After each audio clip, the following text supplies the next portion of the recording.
morning friends, all of the textbook open the page number 21.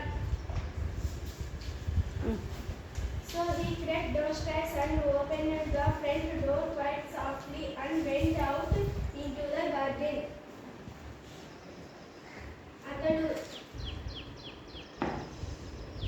అతడు మెల్లగా కిందకు వచ్చాడు. మెల్లగా డోర్ని మెత్తగా తెరిచి బయట గార్డెన్లోకి వెళ్ళాడు. But when the children saw him, they were so frightened that they all ran away.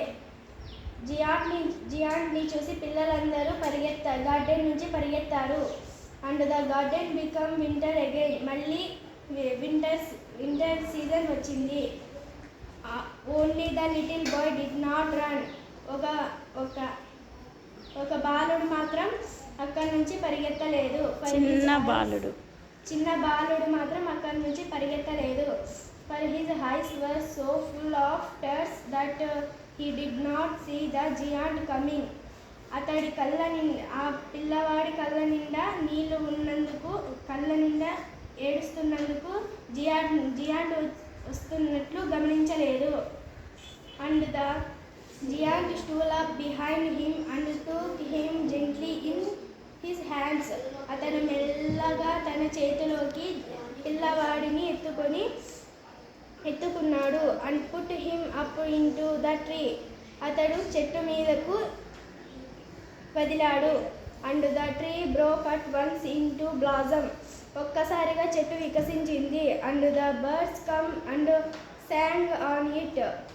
మరియు పక్షులు అక్కడికి వచ్చి పాట పాడాయి. and the little boy stretched out his two arms and flung them round the giant's neck.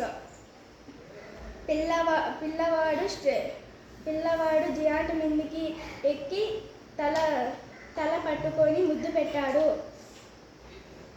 and kissed him. పిల్లాడు తన మెడ చుట్టూ ఎక్కి ముద్దు పెట్టుకున్నాడు. and the other children, when they saw that the giant was not wicked any longer, మిగతా పిల్లవాళ్ళు చూసి జియాంట్ చెడ్డవాడు కాదని జియాంట్ దగ్గరకు వచ్చారు. came running back and with them come the spring. పిల్లవారు పరిగెత్తారు. మళ్ళీ పిల్లవాళ్ళు వచ్చారు. స్ప్రింగ్ పోయింది. Very good, Vasudha.